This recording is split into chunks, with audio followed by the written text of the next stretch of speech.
नमस्कार साथियों, Naira education institute में आपका हार्दिक स्वागत है। मैं प्रोफेसर महेंद्र सर आज आप लोगों के लिए बुद्धि को मापने की विधि आपके समक्ष लेके आया हूँ।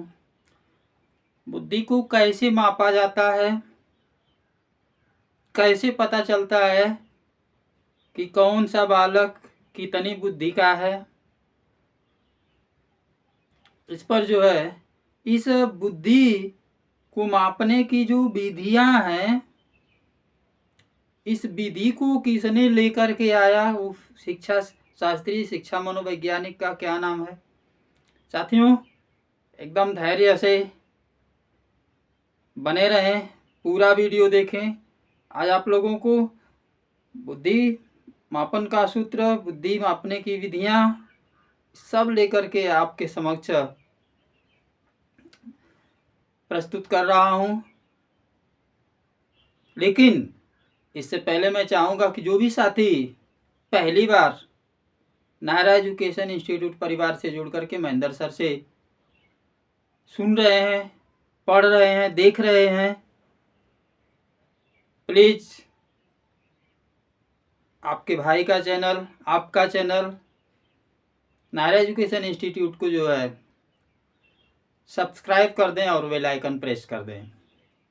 तो साथियों, ज़्यादा देर न करते हुए सीधे सीधे हम बुद्धि मापन की विधि की तरफ चलते हैं। कुछ हमने लिखा भी है और इसी के आधार पे हम आपको तथ्य स्पष्ट करेंगे। पहला है गैरट। गैरट में महोदय थार्नडाइक की गामक अवस्था। गैरट महोदय ने थार्नडाइक की गामक अवस्था या अथवा यांत्रिक बुद्धि को किस बुद्धि की संज्ञा दी। गैरट महोदय ने थार्नडाइक के द्वारा दी गई गामक अथवा यांत्रिक बुद्धि को किस बुद्धि की संज्ञा दी है। Very very most important question for CTET exam and BA, MA, BEd, BTC all competition में आपसे पूछा जा सकता है कि ये यांत्रिक बुद्धि के प्रतिपादक कौन है। तो यांत्रिक बुद्धि के प्रतिपादक थार्नडाइक। यांत्रिक बुद्धि को गामक बुद्धि के नाम से बताया गया है। गामक बुद्धि पूछ दे कि गामक बुद्धि के प्रतिपादक कौन है, तो थार्नडाइक है। इसको घुमा करके पूछ सकता है कि थार्नडाइक के जो गामक बुद्धि है, यांत्रिक बुद्धि है, इस बुद्धि को गैरट महोदय ने किस बुद्धि की संज्ञा दी है। तो साथियों, इसको जो है दिया गया है मूर्त बुद्धि की संज्ञा। गैरट महोदय ने इसको मूर्त बुद्धि बताया है, ध्यान दीजिएगा। साथियों, ये थार्नडाइक की जो गामक बुद्धि है, यांत्रिक बुद्धि है, आपसे प्रश्न पूछा जा सकता है कि थार्नडाइक ने बुद्धि का वर्गीकरण कितने प्रकार से किया। एकदम महत्वपूर्ण आपके लिए हो सकता है। तो ये थार्नडाइक महोदय ने जो है 3 प्रकार से जो है बुद्धि का वर्गीकरण किया है। थार्नडाइक महोदय ने बुद्धि का वर्गीकरण जो है 3 तरह से किए हैं। इसमें फर्स्ट है गामक बुद्धि,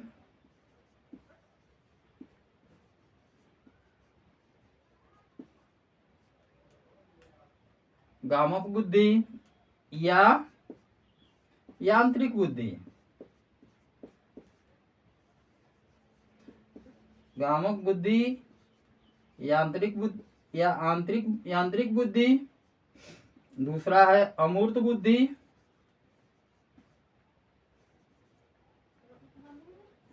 अमूर्त बुद्धि। और तीसरा है सामाजिक बुद्धि, सामाजिक बुद्धि। ये साथियों 3 तरह की बुद्धि जो है थार्नडाइक महोदय ने बताया है और इसी के आधार पर जो है गैरट महोदय जो है यांत्रिक बुद्धि, सामाजिक बुद्धि को जो है यांत्रिक बुद्धि या गामक बुद्धि को जो है मूर्त बुद्धि के रूप में कन्वर्ट किया है। साथियों अगला क्वेश्चन की तरफ चलते हैं। अगला क्वेश्चन है, बुद्धि को मापने के लिए बुद्धि लब्धि का आविष्कार किसने किया? बुद्धि को मापने के लिए बुद्धि लब्धि का आविष्कार किसने किया भाई? Very very most important question हो सकता है। बुद्धि को मापने के लिए बुद्धि लब्धि का आविष्कार जिसने किया है उसका नाम है टर्मन। ये टर्मन महोदय का जो है बुद्धि लब्धि दिया गया है। नेक्स्ट क्वेश्चन, बुद्धि लब्धि को जानने से पहले हम किस बात का पता लगाते हैं? Very very most important question for CTET exam. बुद्धि लब्धि को जानने से पहले हम किस बात का पता लगा, किसी बालक की बुद्धि का पता लगाने के लिए हमको सबसे पहले किस बात की जानकारी लेनी होती है कि जिससे हम उस बालक अथवा व्यक्ति के बुद्धि का पता कर सकें? तो साथियों किसी के बुद्धि का पता करने के लिए सबसे पहले जो है सबसे पहले उसकी वास्तविक आयु जानने से पहले सबसे पहले उसकी वास्तविक आयु का पता करते हैं।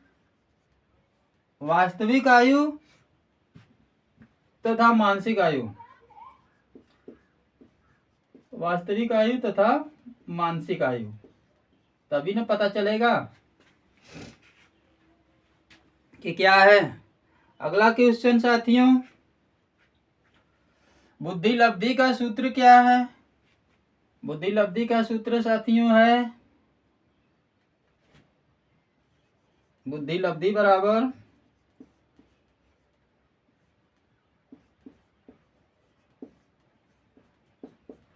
मानसिक आयु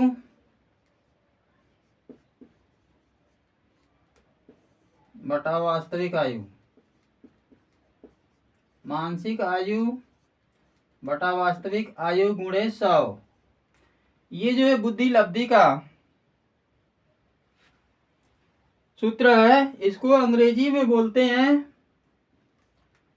IQ।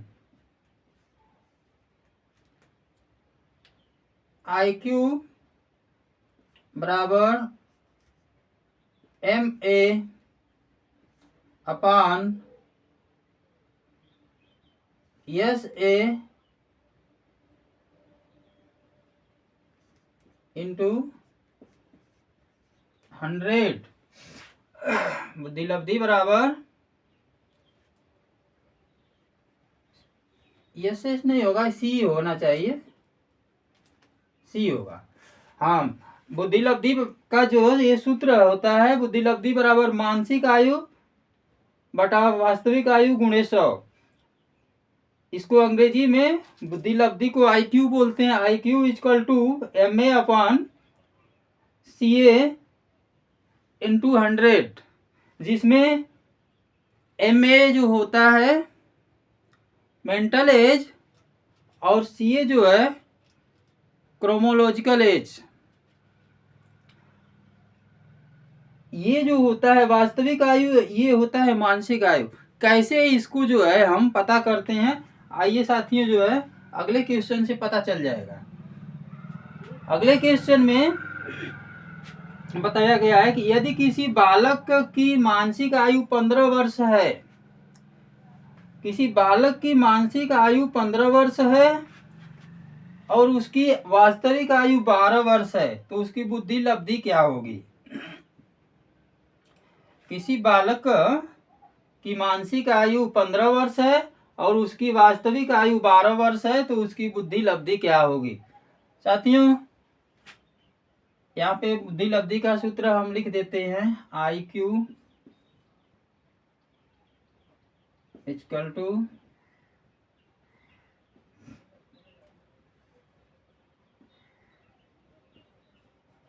MA upon CA into 100। ये हो गया। अब ये क्वेश्चन आपके सामने रखा गया है, ये बुद्धि लब्धि का वर्गीकरण है। चलिए इसको जो है इसी पर इसको हल कर देते हैं, इसको मिटाते हैं। क्वेश्चन कह रहा है कि किसी बालक की मानसिक आयु 15 वर्ष, IQ equal to MA upon CA into 100। तो इसको हल करने के लिए जो है यहाँ पे अब देखेंगे कि मेंटल एज क्या है, मानसिक आयु क्या है। तो मानसिक आयु हो गया 15 वर्ष बटा उसकी वास्तविक आयु हो गया 12 वर्ष। अब उसको उसकी बुद्धि लब्धि का पता करते हैं कि किसी बालक की मानसिक आयु 15 वर्ष है और उसकी वास्तविक आयु 12 वर्ष है, तो उसकी बुद्धि लब्धि क्या होगी। तो साथियों अब इसको जो है मानसिक आयु 15 साल, वास्तविक आयु 12 साल, इसमें 100 का गुणा करते हैं। तो इसको काटने के लिए देखिए, ध्यान पूर्वक देखिएगा, 4 से काटेंगे इसको, तो 4 तिहाई 12, 4 से इसको भी काटेंगे तो 4 दूना के 8 और 2 बचा 20, 4 पचे 20। अब ये 3 है साथियों, इसको भी काटेंगे तो ये 3 पचे 15 ये 5 गुणे 25, ये जो है खूब आसानी के साथ इसको 125, यही आपका आंसर होगा। साथियों यहाँ पे आपने देखा कि 125 जो है बालक की बुद्धि लब्धि है, तो यहाँ पे हम लिख सकते हैं 125। तो 125 बालक की बुद्धि लब्धि यहाँ पे है, तो ये किस श्रेणी का बालक होगा, किस बुद्धि का बालक होगा। तो साथियों ये जो 125 है, ये जो है बालक प्रखर बुद्धि का होगा, प्रखर बुद्धि का, ध्यान दीजिएगा। अगला क्वेश्चन है साथियों, बुद्धि लब्धि का वर्गीकरण किसके द्वारा किया गया है, किसने किया है। तो बुद्धि लब्धि का वर्गीकरण साथियों किया है टर्मैन ने। बुद्धि लब्धि का वर्गीकरण जो है टर्मैन ने किया है। अब साथियों बुद्धि लब्धि का वर्गीकरण टर्मैन ने जो किया है, कैसे किया है, ये आपके लिए एकदम 100% गारंटेड हो सकता नहीं है, होगा, है। ये एकदम जो है आपसे प्रत्येक वर्ष बुद्धि लब्धि से जो है पूछा जाता है। बुद्धि लब्धि का वर्गीकरण जो टर्मैन महोदय ने किया है, वह किस प्रकार से, कितनी बुद्धि लब्धि जिसकी है उसको किस प्रकार का बालक कहा जाएगा, किसकी कितनी बुद्धि लब्धि है उसको क्या कहा जाएगा, इस तरीका से जो है आपको मैं इसका डायग्राम बना देता हूँ। वीडियो थोड़ा सा लंबा होगा, लेकिन घबराने की ज़रूरत नहीं, आप धैर्य पूर्वक इसको जो है देखें, और आपके लिए जो है बेहद महत्वपूर्ण है टेट की परीक्षा, सी-टेट की परीक्षा के लिए। तो यहाँ पे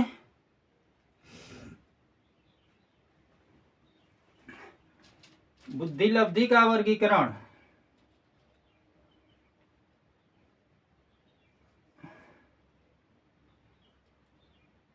बुद्धि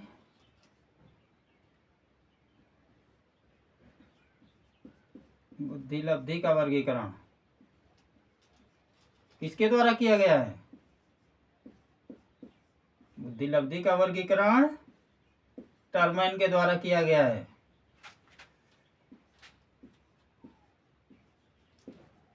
बुद्धि लब्धि का वर्गीकरण टर्मैन के द्वारा किया गया है।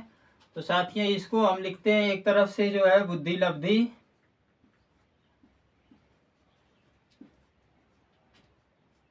ये हो जाएगा एक तरफ बुद्धि लब्धि रहेगा और दूसरे तरफ हो जाएगा आपका बुद्धि का वर्ग, बुद्धि वर्ग।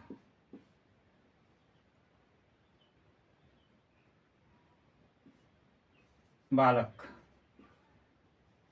किस वर्ग का वो बालक होगा। अब साथियों यहाँ पर जो है, अब इसको हम दिखाते हैं सबसे पहले हाई लेवल के। तो जो हाई लेवल का यहाँ पे प्रतिभाशाली बालक, बुद्धि का वर्ग होगा प्रतिभाशाली।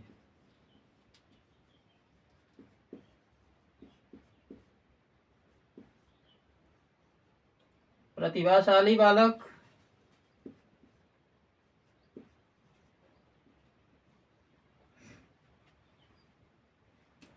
वो कौन सा बालक होगा जो प्रतिभाशाली होगा, उसकी बुद्धि लब्धि क्या होगा। तो साथियों 140 या 140 से अधिक जिसकी बुद्धि लब्धि होगी वह जो है क्या होगा, प्रतिभाशाली बालक होगा। चलिए इधर क्रम संख्या लिख देते हैं, एक सारणी बन जाए और अच्छा हो जाएगा। चलिए नंबर 1 पे ये हो गया। नंबर 2 पे अब जिसकी बुद्धि लब्धि 140 या इससे अधिक है वो बालक प्रतिभाशाली बालक होगा साथियों। अब यहाँ पे हो गया 140, 120 से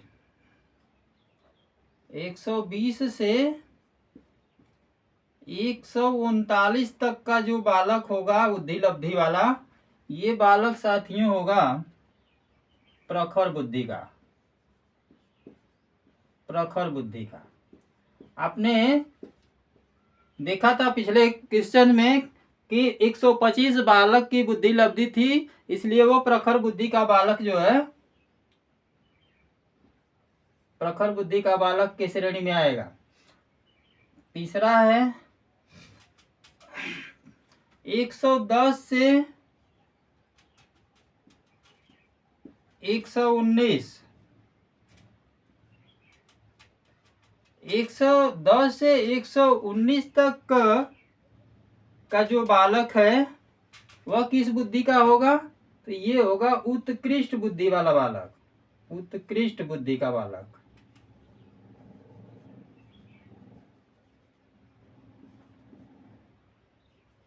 उत्कृष्ट बुद्धि का बालक। अगले नंबर पर 119 के बाद जो है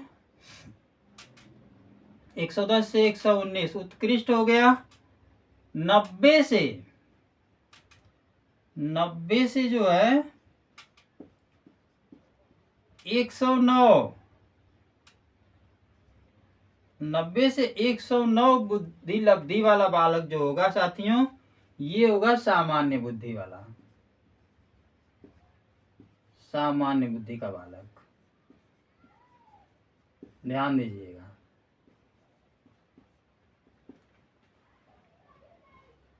अब आ जाइए 80 से 89, 80 से 89 जिसकी बुद्धि लब्धि है वह बालक किस बुद्धि का होगा। तो वह मंद बुद्धि का बालक होगा, मंद बुद्धि का बालक।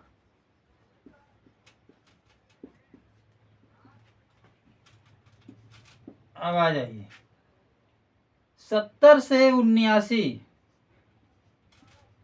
जिसकी बुद्धि 70 से 79 की है वह बालक निर्बल बुद्धि का होगा, निर्बल बुद्धि, निर्बल बुद्धि का बालक।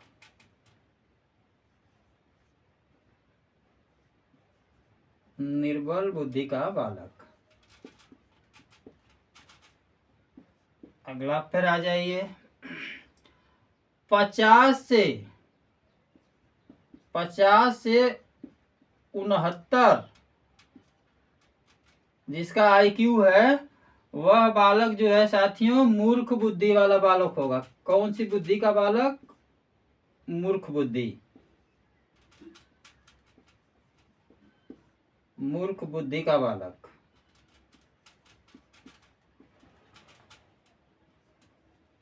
अब आ जाइए 25 से 49, 25 से 49 जिसका आईक्यू है, बुद्धि लब्धि है, वह बुद्धि जो है मूढ़ बुद्धि, मूढ़ बुद्धि वाला बालक होगा।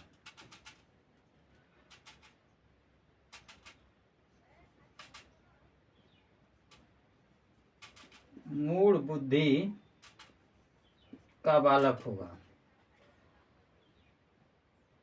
और सबसे लास्ट में है जिसका 25 से कम आईक्यू है,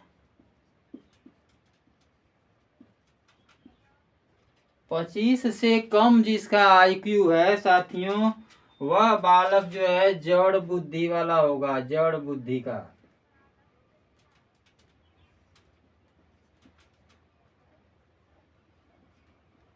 जड़ बुद्धि का बालक होगा।